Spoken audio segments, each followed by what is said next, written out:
I would say good tavach, an incredible zchus, Baruch Hashem, to be able to begin the new week of learning all of us together. Today's daf is daf mem hey 45, and we are picking up in Eretz Hashem at the Mishnah on Mem Dalin base 44b. The Mishnah says as follows: Shar shu yotzi lisokel v'kdishu bailov. It's an interesting case. Let's say you have a shar that was judged to be put to death. So remember again, any time that a shar kills someone, whether the shar is a tam or the shar is a muad, the shar is ultimately going to be put to death. So the Gemara says if a shar was already going out to be put to death, in other words, it was already judged by Beis Din. Beis Din already reached a verdict that the shar was going to be executed. V'kdisho bailov, and the owner was makdish the shar.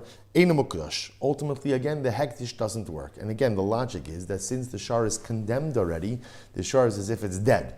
Right? The shar is already condemned by Beis Din, and therefore, again, halacha l'maisa, no ability to be makdish the shar. Shachto. Similarly, again, if after the verdict has been passed and the shar is going to be executed, and the owner goes out and shechts it, Bisara Aser. Ultimately, again, its meat will be Aser. In other words, once the verdict has been passed that this shar is going to be executed, essentially the owner really has no ownership of it. It's as if the shar is already dead. Therefore, if he's makdish it, it doesn't work. If he shechts it, the meat remains prohibited. But however, again, if the Beis Din had not yet adjudicated the shar status, in other words, even though, again, it killed someone, but l'maisa, there was not yet a gemar din, there was not yet a verdict. So then the halacha is hikdisha bailov mukdash.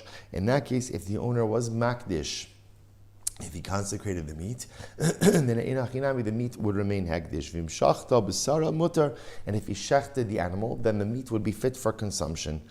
So that's the first part of the Mishnah. So again, halacha l'mais, what the Mishnah is teaching me is once the verdict has been passed, that shar is as if it's executed, and therefore again, the owner can't be makdish, he can't consecrate it, and even if he shechts it, the meat remains prohibited. However, again, even after the shar killed someone, if there has not yet been an adjudication, if Beis Din did not yet rule on the status of this shar, then the hekdish will work, and if he shechts it, ultimately the meat is permitted for consumption.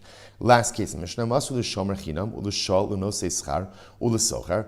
Let's say again the owner handed over the shar to a shomer chinam. A shomer chinam is an unpaid custodian. Shoel is a borrower. Nosei schar is a paid custodian. Socher is a renter. So nichnasu tachas habaylim. Ultimately, again, this animal now becomes the responsibility of the shomer. Therefore, muad mishalim nezek shalim. If the animal is a muad and it does damage, you have to pay the shomer. The custodian has to pay nezek shalim.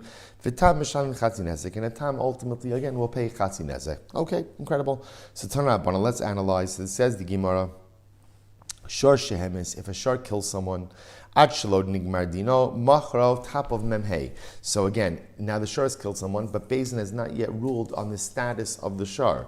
So again, if before the adjudication, the adjudication, or I should say the judgment has taken place, then what's the halacha? Ad shalod nigmar dino machro machar. If the owner sold it, ultimately again the sale is valid. Hikdisho mukdash. If the owner consecrated it, it's hekdish. Shachto b'sara mutar. Ultimately, again, if halacha l'maisa shechted it, the meat will be prohibited. So all of this is taking place halacha l'maisa before the adjudication. Hechziro shomer lebeis bailov muchser. Now this is interesting. So what happens if, let's say, again, Ruvain's animal was given over to Shimon. Shimon is the shomer. And now under Shimon's watch, the animal had killed someone, but before the adjudication, Shimon gave back the animal to Ruvain. So what's the halacha? Ultimately muchser, then that is considered to be a proper returning of the animal, and Shimon, the shomer, is not responsible for anything else. Mishenigmar din, however, again, if Ruvain handed his shar over to Shimon, Shimon was watching the shar killed someone, and while the shar was still with Shimon, there was an adjudication, and the shar was going to be put to death, then even if Shimon subsequently returns it, ultimately, we'll skip ahead. So all of this, remember, is talking about a case where the shar killed someone, but there was not yet an adjudication. So in that case, if there was not yet a gemar din, a judgment against the shar, so again, if the owner sells it, the sale is good. If the owner makdish it, ultimately, again, the hekdish is valid. And if the shar was under the watch of a shomer, and the shomer returned it to the owner, that is a proper return of the shar. However, Mishenigmar dino. Let's say the Ruvain's shar killed someone, and now Beis Din adjudicated the case, and ruled that the shar is guilty. So then what's the halacha? Machar ein machar. Number one, if Reuven tries to sell it, the sale is not valid. Hikdishu ein mukdash. If he tries to makdish it, it doesn't work. Shachto, if he shechts it, bisaro aser. Ultimately, again, its meat will be prohibited. Hechziro shomer lebeis bailov. Similarly, again, if you had a case where, let's say, Reuven deposited his shar with Shimon.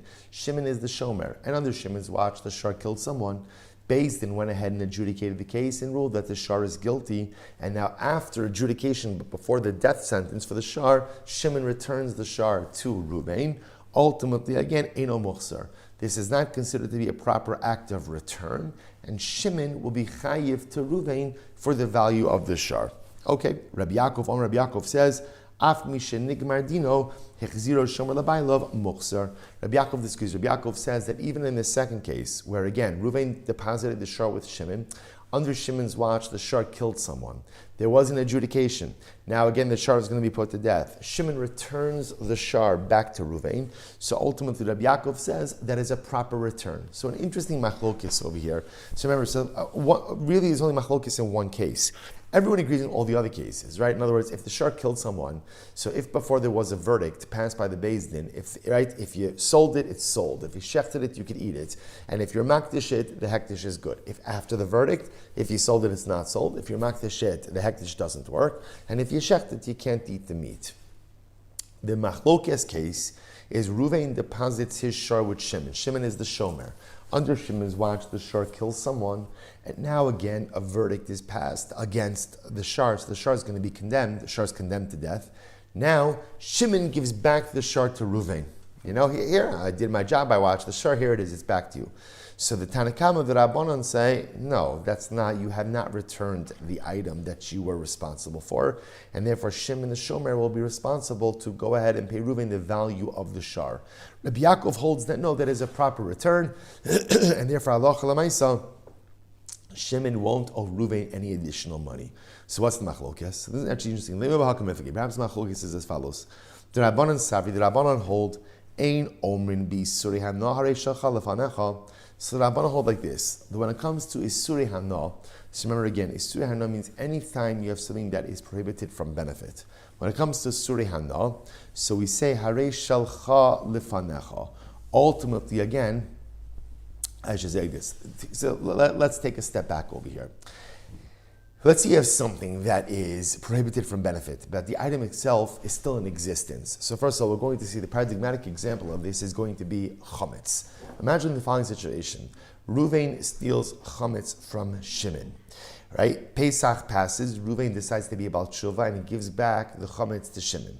The problem is chametz she'avar alava Pesach, which is chametz owned by a Jew, that has passed through Pesach, is prohibited in Hano. You're not allowed to get benefit from it.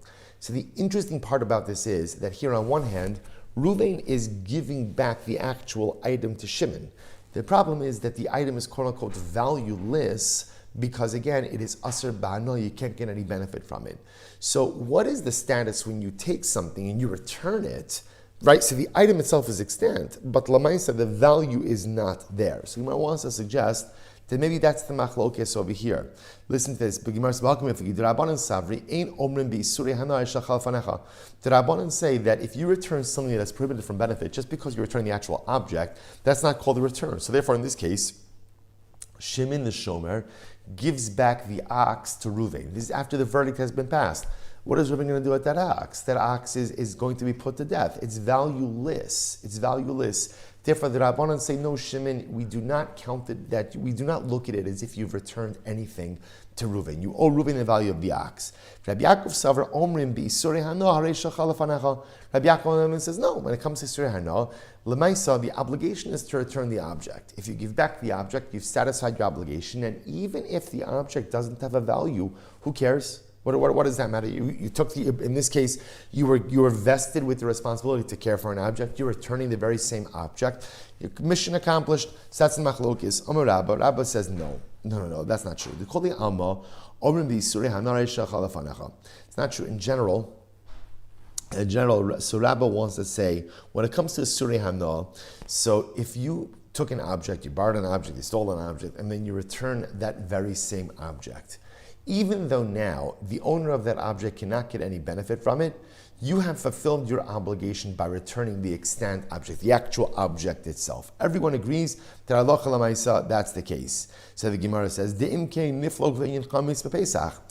if that was the machlokes, then this is not the case to illustrate this machlokes. The paradigmatic case to illustrate this machlokes, as we just said before, chametz on Pesach, which actually is a case that we'll bring later on in the Gemara. Again, the case we just mentioned before, Ruvain steals chametz from Shimon, has a change of heart after Pesach, gives Shimon back the chametz. The problem is that now it's chametz sha'avar alav Pesach, chametz owned by a Jew over Pesach, which is asr bana, prohibited from benefit. So now again, that's the case of where you have an item that is asr bana, but yet the thief is returning the object in its very same state. So if that was really the machlokes between the Rabbanon and Rabbi Yaakov, then the Gemara should have illustrated it with this case, with the chametz case. There must be something else going on with the shar case. What's going on? This is interesting. The machlokes over here is, can you adjudicate, or I should say, can you seal the verdict of a shar if the shar itself is not present? Interesting. That's the machlokes. The Rabbanon hold, ein gomrin dino shel shar el b'fanav. The Rabbanon hold that in order to seal the verdict of a shar, to execute it, the shar itself has to be present. And therefore what? The Amarle, so listen to this. So therefore that's what's happening over here. So now watch this. Reuven deposited the shar with Shimon. Under Shimon's watch, right, the shar killed someone. So now Reuven says like this. Right, and now the verdict has been delivered. So Reuven says to Shimon, Shimon, had you returned the shar to me immediately, I would have hidden the shar somewhere. Literally, again, taken the shar to the swamp. I would have hidden the shar somewhere. And because, again, according to the Rabbanon, you could only pass the verdict on the shar if the shar is present. So Ruvain Tainas, I could have saved this shar from being executed. But Shimon, the fact that you didn't give it back to me, you caused the loss. So because you caused the loss, don't just give me back the shar. You owe me the value of the shar. Hashta at b'seila TORAH biyada delo yachana l'ashtei dina b'hadei. But now again, Shimon not shall onto the shar. Beis Din has it, and once Beis Din has it, I don't really have any more recourse. Rabbi Yaakov says no. Gomrim dino shel shar shelo b'fan. Rabbi Yaakov says halacha l'maisa. We can only go ahead and pass the verdict of the shar when the shar itself is present. Right? If the shar is not, I'm sorry, just the opposite. Rabbi Yaakov says that you can even pass the verdict on the shar even if the shar is not present. And therefore, the Amarle, sof migmar havu gamiri ledina. So Rabbi Yaakov would say like this. Rabbi Yaakov would say at the end of the day, Shimon can say to Reuven, listen, Reuven, whether I returned it to you before the verdict, after the verdict, it doesn't make a difference. Beis Din would have judged this shar to death no matter what, because the shar doesn't have to be present. So interesting. So again, halacha l'maisa, it's just really fascinating. So kind of here's what we have over here. The fundamental machlokes of, do you need the presence of the actual shar for Beis Din to go ahead and deliver the verdict of execution for the shar? The Rabbanan say yes. And therefore, again, after the shar killed someone, so Ruvain, the owner, says to Shimon, you should have just gotten it right back to me before Beis Din had a chance to deliberate anything. I would have hidden it, and therefore I could have saved the shar from being executed. And therefore, again, Shimon, your failure to do that makes you liable to me for the value of the shar. Rabbi Yaakov, on the other hand, says, no, Beis Din could adjudicate the judgment of the shar, whether the shar is present or not. And therefore, after the shar killed, that's it, it's done. So Shimon, whether he delivered it back now or delivered it back after the verdict, it doesn't really make a difference. And therefore, once Shimon delivers it back, listen, I borrowed the shar from you, or you would trust me with the shar, I'm giving you back the shar. So that's the machlokes.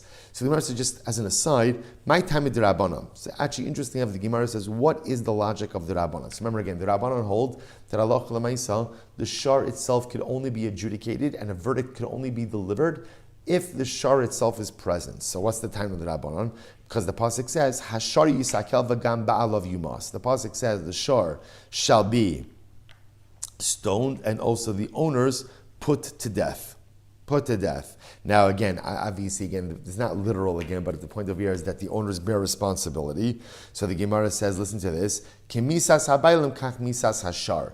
So what the Rabbanan pick up from this pasuk is that the process for the verdict for the shar is the same thing as the process for the verdict of the owner. Namely what? Ma bailim bifnehem af shar bifanav. Just like I will say, just like you could only adjudicate a person, right? You could only go ahead and deliver a verdict against that person for a capital case if the defendant is present. So the fact that the Torah equates the owner with the shar tells us just as if there was a capital case against the person, the defendant himself has to be present, so too the shar has to be present. Rabbi Yaakov says, no.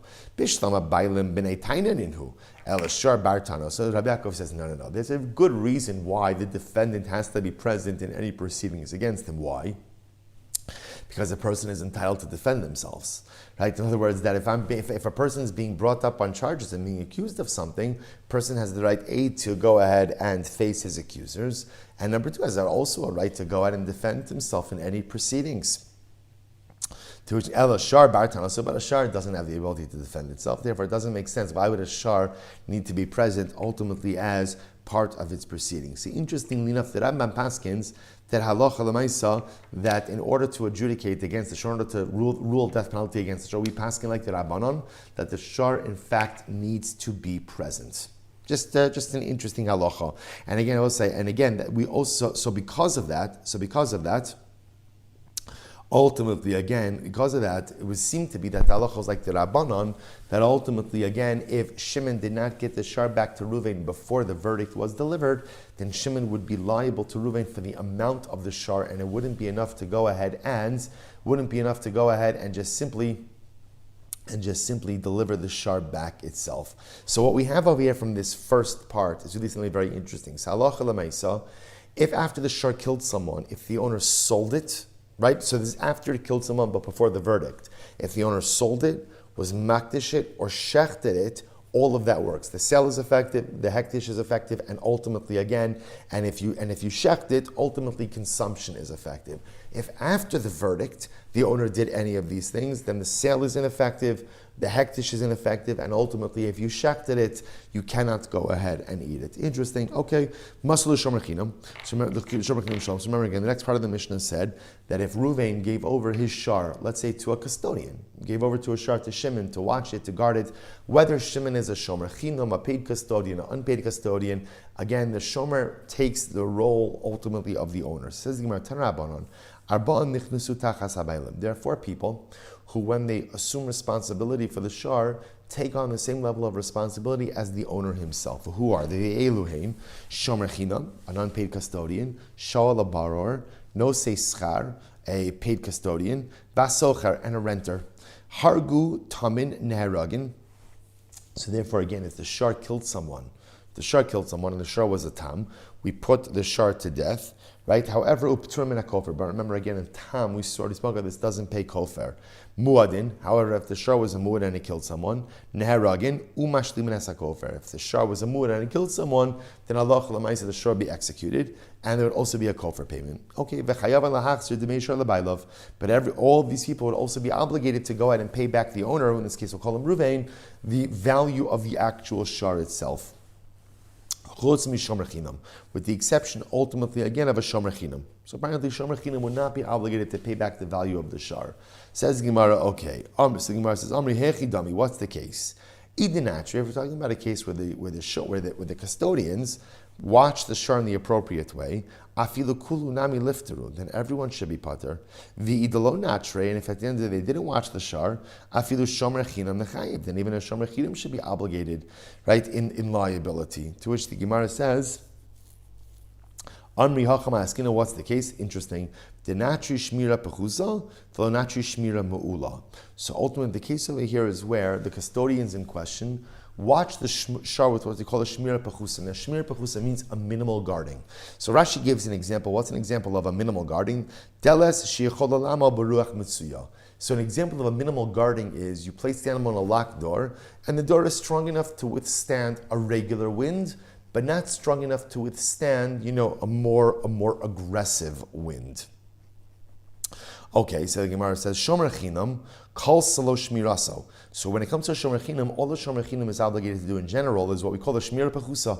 That's what he's obligated to do is a simple, smaller, a minimal Shmira. That's his liability. So the Gemara says, Hanach Lo Kalsa Shmirasim. But these other custodians, they have a heightened level of responsibility, and therefore again, halacha l'maisa, minimal watching or minimal guarding of the animal would not be enough.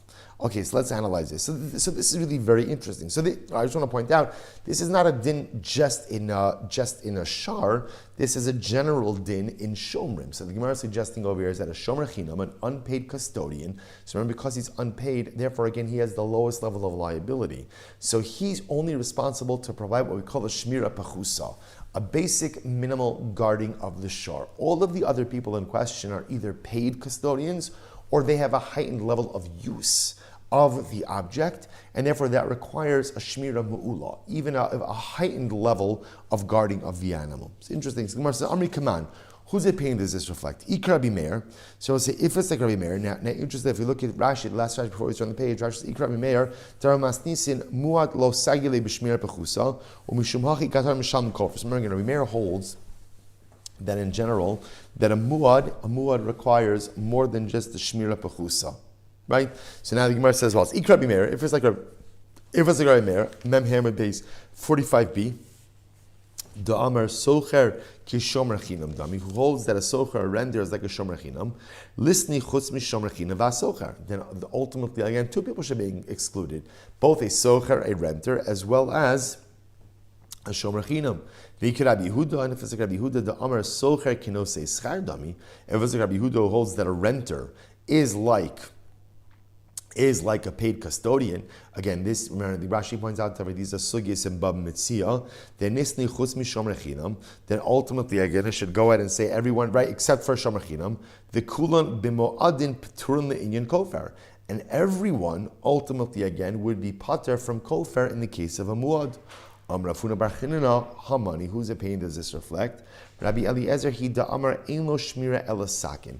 We're going to actually see this in the next Mishnah, that this reflects of Rabbi Eliezer. Rabbi Eliezer holds that in general, a muad, the only way to protect the greater community from a muad, ultimately is with a knife. In other words, you have to kill a muad. Anything less than killing a muad, by definition, does not afford a heightened level of security for the masses.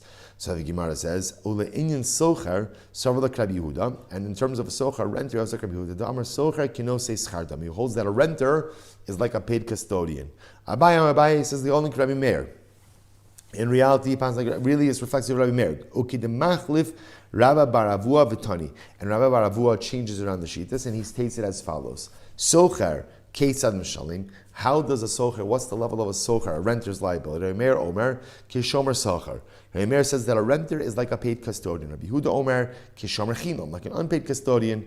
Amr Belazar, fine. So that's the machlokes as to how to interpret the Braisa. Amr Belazar, Masar Shoro l'Shomer Chinam.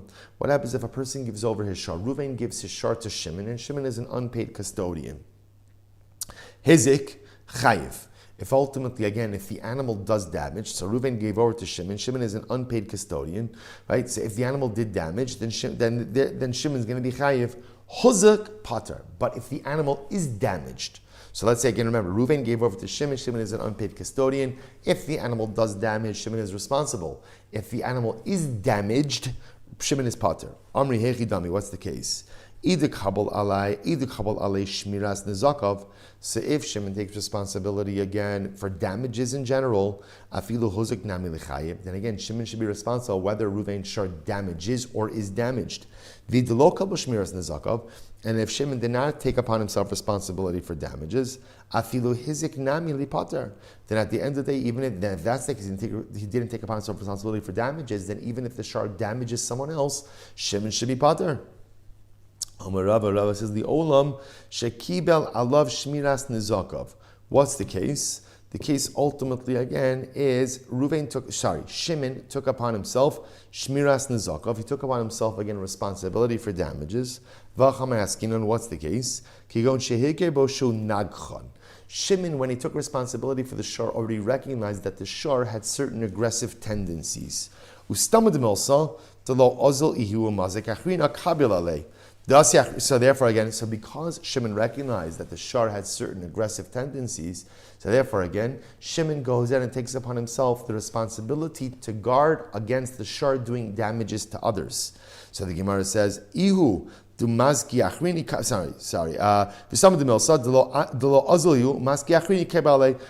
because he recognized that the shar has certain aggressive tendencies, took upon himself responsibility that the shar under his watch should not harm anyone else. But he didn't take upon himself responsibility ultimately that something else or another shar should come and injure the shar under his watch. So an interesting idea over here. Now remember, this really only works with the shomer china. Remember, an unpaid custodian, because he's not paid, therefore he has a right to kind of manage the expectations of his custodianship. I say in this case over here, he understands he's taking responsibility for an aggressive ox. So therefore, again, he takes responsibility to ensure that the ox won't hurt anyone else. What is he not taking responsibility for? If someone else hurts the ox, that I'm not getting involved in. He has the right to kind of frame that custodianship with Reuven. All right, beautiful. Mishnah. Kasho bailav b'mosera v'na'al b'fanav karoi v'yotza v'hizik. So here's the case. Reuven has an ox. Reuven has a shur. And what did he do? He ties it up, right? He ties it up, and he locked the door in front of it. And again, in other words, here in this case, Reuven did what he was supposed to do to guard the ox. Now Rashi points out over here, Hainu shmira pechusa. Now again, we're talking about over here just like a basic watching. In other words, he closed the door in front of his ox, he tied it up. He did what is considered to be a normal form of shmira on the ox. Nevertheless, the ox went out, and the ox got free and did damage. Meir says whether the ox is a tam or whether it's a muad, ultimately again you will be chayiv. That's Rabbi Meir. Rabbi Huda says tam chayiv, a tam will be chayiv, umuad pater. It's actually interesting. So a tam will be chayiv, but a muad is pater. Why? Shne'emar v'lo yishmerenu ba'alav. It's interesting that by muad, the Torah discusses the idea that the muad gets out and does damage. Why? Lo yishmer ba'alav, because the owner didn't watch it. So the Gemara says v'shamar huzeh, but ultimately again this ox was watched. So this is fascinating. So what Rabbi Huda says is like this: the whole yesod of muad damage is where the owner was negligent in watching his ox, and the ox, which has been an habitual offender, got out and did damage again. But according to Rabbi Huda, if the owner took some measure of protection, right, even basic protection, right, he closed the door, he tied up the ox, so l'maisa again, he'll be chayiv for tam, but won't be chayiv for muad. Really, it's quite fascinating. It sounds a little bit counterintuitive, but it's quite fascinating.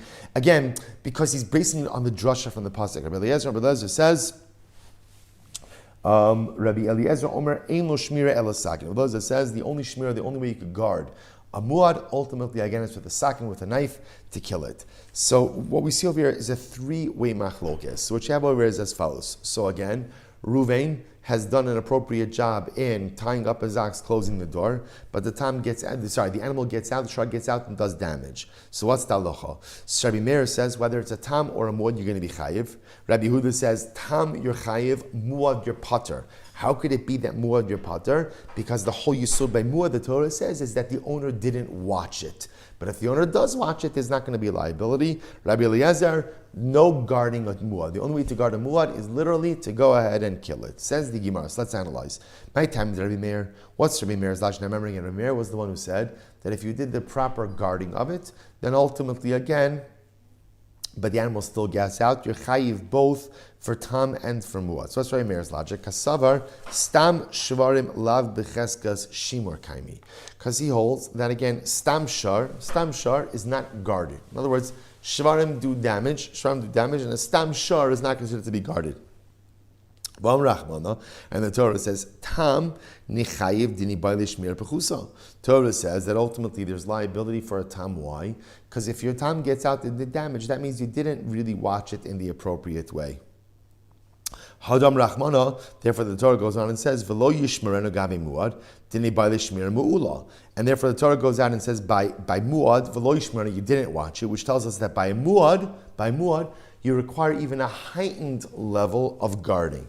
The Yolef negicha letam negicha lemuad, and ultimately again we learn out negicha for tam and negicha for muad, which teaches me that what? That halacha l'maisa really both are going to require a heightened level of shmira. That's really what he's learning. So therefore, really the lashon to Rabbi Meir is, look, you are responsible to guard your ox on a heightened level. And therefore, again, even if you do a basic guarding, which might be fine, but if the ox gets free and does damage, you are responsible for that, whether it's tam or whether it's muad. That's Rabbi Meir's position. Rabbi Yehuda holds, Stam Sham Mecheska Shimar Kaimi. We'll say first wide line, 45b. Rabbi Yehuda on the other hand holds that Allah Chalamaisa, regular shvarim, a regular shar is considered to be guarded. Shirait Becheska Shimar Kaimi. Amar Rachmanis, the Torah says, Tam Nishalim, Dini Baile Shmir Mu'ula. So ultimately the Torah says, Tam you have to pay. Why? Because the truth is, Tam should require Shmir Mu'ula as well, a heightened level of guarding. Hadra Amar Rachmana, then afterwards the Torah says, V'lo Yishmer Nagabi Mu'ad, Dina Avele Shmir Mu'ula. Torah then says again by Mu'ad that you also have to go and provide a Shmir Mu'ula. So Torah tells me twice, by Tam and then by Mu'ad, ultimately that you have to do a proper guarding. This is Rabbi Yehuda's logic. Havi riboy acha riboy. So remember again, I will say a riboy means Torah is being about adding on something. So there's a riboy acha riboy. There's a riboy, there's an adding on of an idea, namely that tam has to have shmira mu'ula, a heightened level of guarding. And then another riboy, that muad has to have shmira mu'ula, heightened level of guarding. Vein riboy acha riboy ela lema'it. Now, this is an exegetical principle. And whenever you have two riboys, interestingly enough, two riboys come to exclude something. So, mi'ei takasav l'shmira mu'ula. Torah comes to exclude shmira mu'ula. V'chitema, negicha l'tam, negicha l'muad. So maybe you'll say that Lamaisa again, there's a negicha for tam and negicha l'muad. In order to make a gzir shava like that. Hami'ei trachmana v'lo yishmerena lazeh. Torah therefore again says v'lo yishmerna for this one and not for another. V'hami baile lelav, but we need that to teach us to love. Imkein nichtov rachmana v'lo yishmar. Torah should just v'lo yishmer my v'lo yishmerenu lazeh v'lo la'acher, to this one and not for the other. Okay, fascinating. Tanya Rabbi Elazar ben Yaakov Omer. Echad tam yechan muad sheshamro shmira pechusa pater. Rabbi Yaakov says whether a tam or a muad, if you provide a basic guarding, a basic watching, that's enough. My timer, what's the logic? Several Rabbi Yehuda da Amar muad b'shmira pechusa sagile. Holds like Rabbi Yehuda holds that muad only requires a lesser level of shmira. The yolef negicha latam v'negicha lamuad. Amar Rabbi Barava lo pat Rabbi Yehuda elatzad ha'other shabo. Now, interesting enough, when Rabbi Yehuda says that shepater, he's only pattering we'll call it the extra 50%, that's the muad payment. Aval tzad tamus bimkoma omedes. But again, the tam, the chatzi nezek, that amount still remains in place. Remember, we saw this before, that there's a discussion about how to look at the nezek shalim of a muad. Is nezek shalim of a muad considered to be like a totally new payment, or nezek shalim of a muad is really built on the chatzi nezek of a tam, plus another 50%. So here he's saying over here that he's going with the opinion that nezek shalim is 50% chatzi nezek plus another 50% of the nezek shalim. So therefore, even in a case where let's say you might be exempt for the half damages, or I should say for nezek shalim of a muad, ultimately the chatzi nezek of a tam still remains in place. Okay, incredible. So I will say, so what really comes out over here is really just a fascinating and fundamental machlokes over here about what level of responsibility does one have for a tam versus a muad. So really have this three-way machlokes. We have Rabbi Meir holding that Allah Chalamaisa, if you did a shmira pechusa for tam, a lower level of guarding, a basic level, no, I shouldn't say lower, basic level of guarding, tam or muad you're going to be responsible for.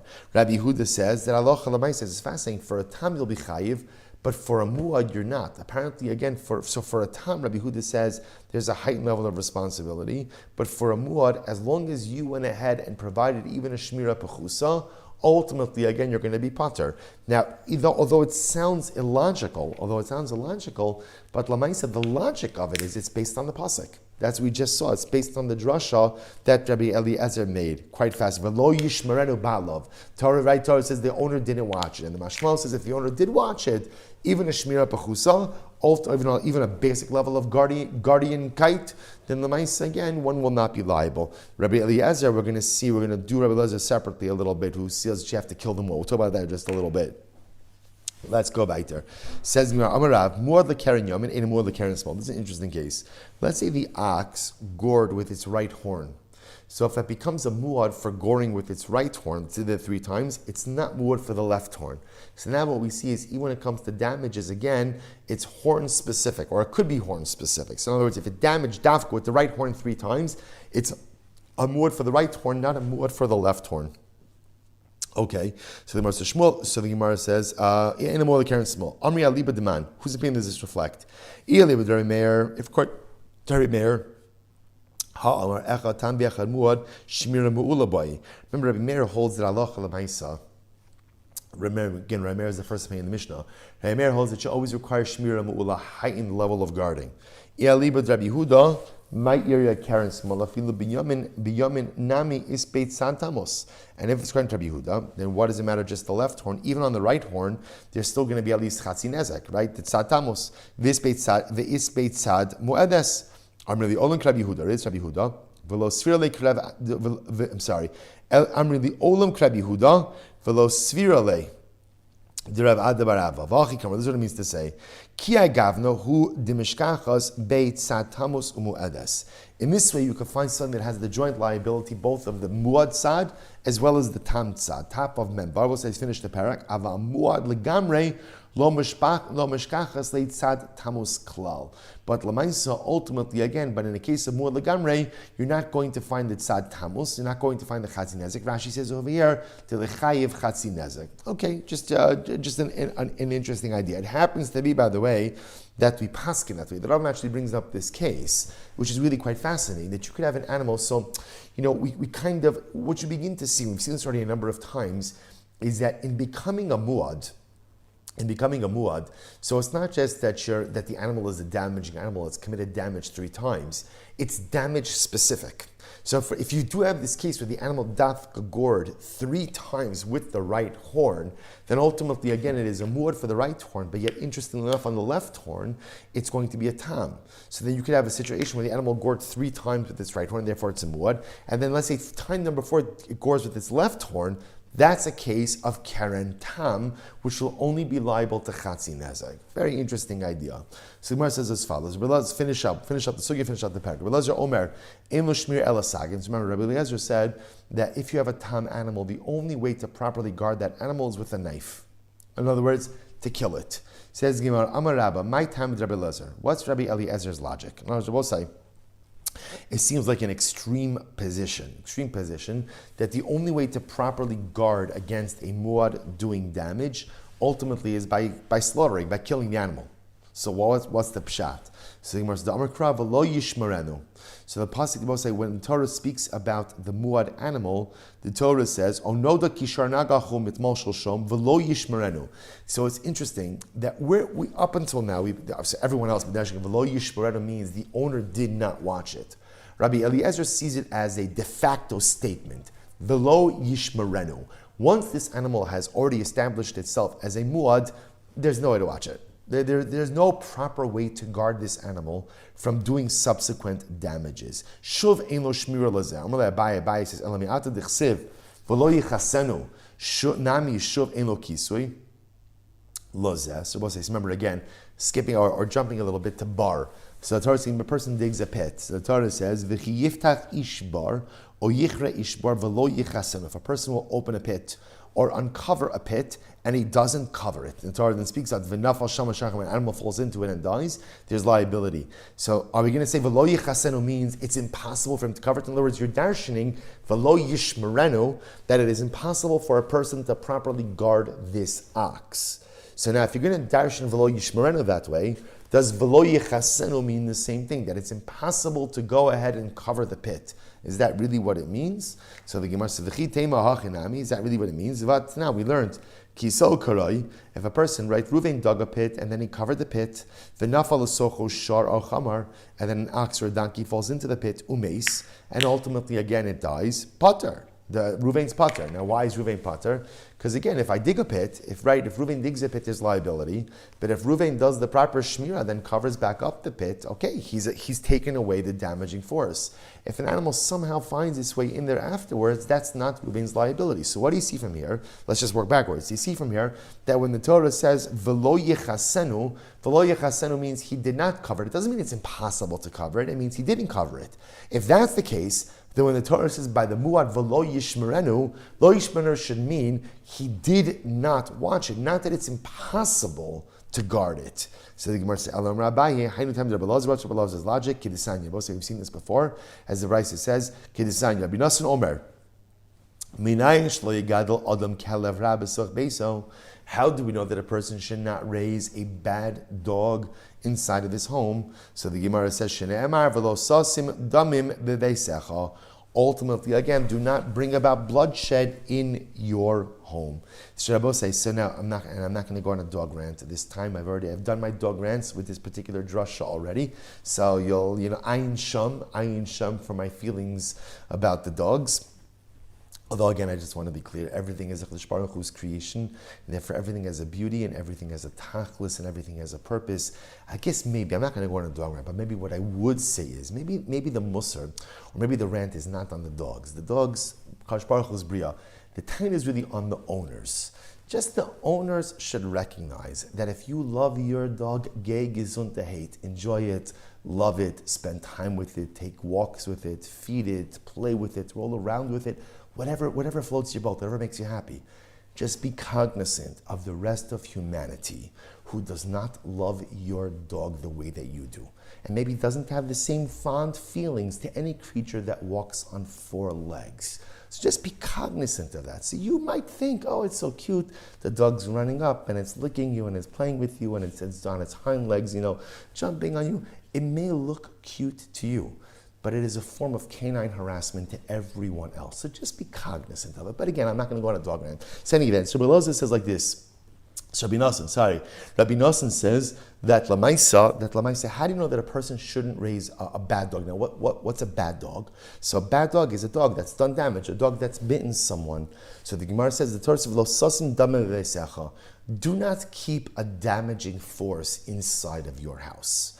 So the Gemara suggests like this: Rabbi Eliezer is of the same thing. Rabbi Eliezer says if a person has an animal that's a muad, that means that animal has already demonstrated that it does damage. So Rabbi Eliezer says you don't keep any damaging force inside your house. That's it. I don't know whether it's a dog or whether it's an ox. So therefore, Rabbi Eliezer says in the Mishnah that the only form of shmira, Rabbi Eliezer Omer ein lo shmira ela sakin. The only way ultimately to guard an ox that is a muad from doing damage is to kill it. This is Rabbi Eliezer l'shitaso, that a person should not maintain any damaging force, whether it's a rickety ladder, whether it's an unroofed fence, whether it's a vicious dog, or whether it's a shard that's a muad. Do not maintain any type of damaging force inside of your home. It's interesting, this lashon over here, minayin shlei gadol adam kelev ra b'soch beiso. So Beso is a home, but also the Svar bring down that a bias. We actually saw this in Gemara Maseches Gittin. Right? The Gemara said, "Yomai lo karasi li ishti, ela karasi li ishti Beso." I never called my wife, I called my wife my home. So of course it's a beautiful marriage metaphor about the wife being a home, but also on a deeper level, what it also represents is the yisod that a person is a bias. Right? Just like a home is a domicile in which the activities of daily living unfold. So to a person himself is also a bias, right? I am called the Bilvavi Mishkan Evna. I am a bias. I am a home. I am a domicile.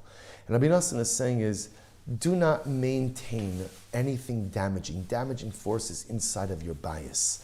The bias that he's referring to is not just the home that I live in, not just my physical address, but it's also a reference to the bias atzmi, to the personalistic home. That how often in life, I know that all of us have things that are broken inside of us. And all of us have forces that are negative. And what happens often is that we know they're there, and unfortunately I don't do anything about it. I just leave it there. And maybe I try to suppress it a little bit, or maybe I try to marginalize it a little bit, and I try to, flood myself with so much good and so much positivity and so much beauty. But the kelev ra, the bad dog, the destructive and negative forces, it is inside of my bias, is inside of my personalistic home. And Rabbi Nosson says, Minayin shelo yigadel adam kelev ra b'soch beiso. You can't allow the destructive forces to continue inside of your personalistic home. If I know that there is something that is broken, I need to address it. If I know that there's a kelev ra, there's that vicious dog that is there. It's there, right? It's running around in the home. And you know what happens when a person has those destructive forces? You could keep it corralled for a little while, right? You could keep it inside. But then you know what happens? Someone leaves the door open.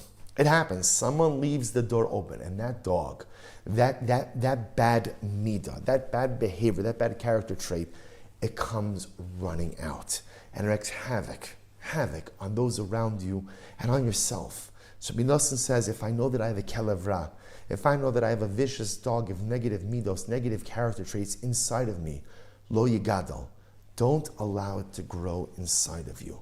Identify it, address it, and remove the damaging forces, not just from your physical home, but from your personalistic home as well. All right, Rabosai, Hadron Allah, Shor Shenagach, Arba V'chamisha, Mazel Tov on finishing the parak.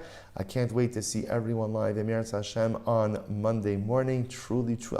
In this Eretz Yisrael very much, but only the Chatzi Nechama, Baruch Hashem, is being back with all of you. I can't wait to see all of you on Monday, Emirat Hashem. It's been a great zechus to be able to learn with all of you, albeit virtually. I thank Rabbi Richter for filling in for me for the shiurim that I was unable to give. And can't wait to see everyone. All right, everyone, shkoyach and a good tavach, and mazel tov on completing the parak.